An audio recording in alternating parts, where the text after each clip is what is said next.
I really appreciate you joining me, and we've got a lot of news to get through. We've got a bulldozer that rampaged through Wolverhampton city centre yesterday, and we've also got a murder in Oldbury, a woman that was stabbed in Birmingham city centre, and the protest that took place outside Villa Park. We're going to start with the murder that took place in Oldbury on bonfire night. At 10 to 10, police were called to Park Street after a 19-year-old woman was found with serious injuries.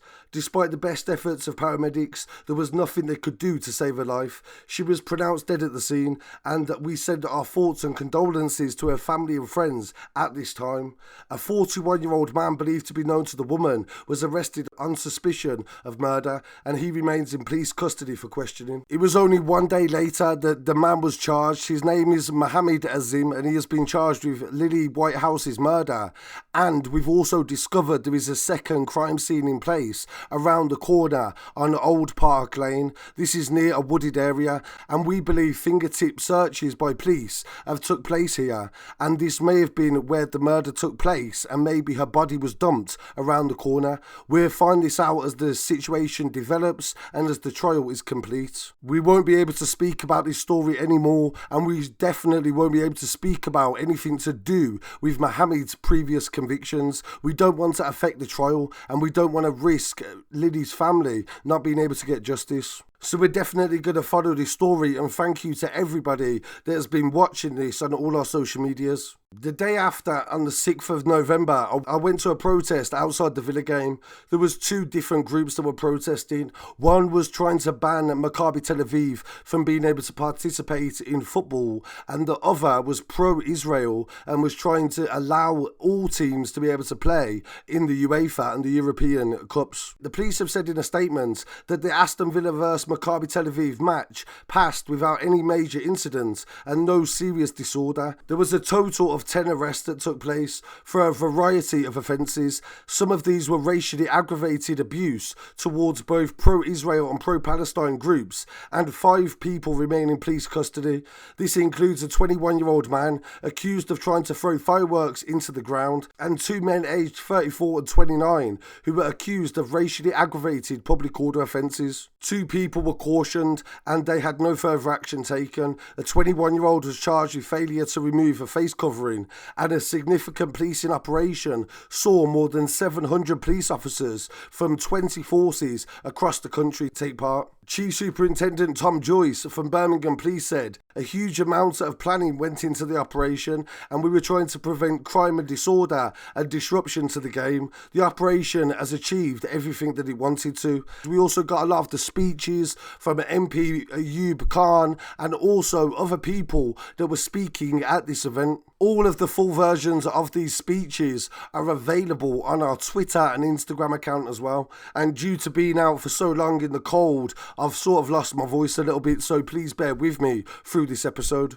In this next story, we're going to go to Wolverhampton, where a man has been arrested after a 24-ton bulldozer was stolen and driven through Wolverhampton city centre. It also smashed into a lorry, and we've got the actual footage from this event taking place. Police were made aware of the reports of the bulldozer that had been stolen from an address in Staffordshire on Saturday the 8th of November. It crossed the border into Wolverhampton, and police were alerted at 5:40 p.m. They made attempts to try to stop the vehicle, but this was not working. He was actually chasing police cars at one point and damaged multiple bits of street furniture. He made his way through the city centre, and the machine drove across Bridgenorth Road, Compton Road West, even onto the A4 150. The bulldozer eventually came to a stop on New Road in Willenhall at 8:15 p.m, so this was over 2.5 hours after this started, and a man aged 41 years old was arrested on suspicion of drink driving, dangerous driving, threats to damage and destroy property, theft, failure to stop and taking a motor vehicle, and also using threatening and abusive language. He remains in police custody, and I look forward to hearing what the viewers have to say on this story. And in some other news coming from Birmingham, a woman was stabbed in the neck outside TK Maxx near New Street Station, which is on Smallbrook, Queensway, on the 7th of November. Birmingham police have now charged a man that is not known to the victim with attempted murder. Jason Raphael, 21 years old, has been charged with attempted murder and 2 other further assaults and possession of a blade. He was arrested after a woman in her 30s was found with a serious neck injury. Raphael is described as a black British national and has appeared in Magistrates Court on the 10th of November. They are continuing with their inquiries and are asking the public to get in touch if they saw anything.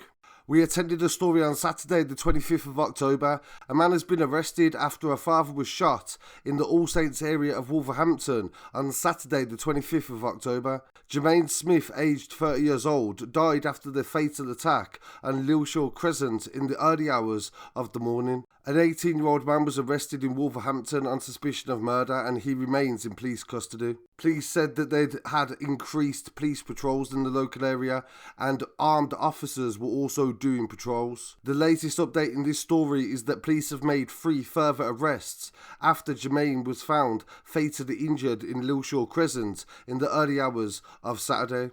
2 males, 18 and 19 years old, have been arrested and a 16-year-old girl has been arrested on suspicion of murder. So in total there were 4 arrests that have took place, and police are now gathering evidence together for a conviction that they hope to get if charges do get placed. There has also been an update to a story that we covered in Wolverhampton on the 22nd of October. When I arrived at the scene of Phoenix Park, it was a large area that was cordoned off. Forensics were searching and police had cordoned off even the car park where this was the main focus of the investigation. The victim, who was due to be a father, attended hospital himself on the 22nd of October at 1:30 a.m. with serious injuries, but he sadly died 45 minutes later. 2 men were arrested, a 23-year-old and a 34-year-old. They were arrested on suspicion of murder and had since been bailed pending further inquiries. Police then arrested a 20-year-old male called Jashan Singh, and he was arrested in connection with the death, and the 20-year-old from Wolverhampton has now been charged with his murder. He's been remanded to appear at Birmingham Magistrates Court later this month. So my condolences to the family of Navpreet, and we'll definitely keep you updated on anything to do with this trial and the outcome. And don't forget to follow on social media at Scarcity Studios. I'll be back again very shortly. Peace.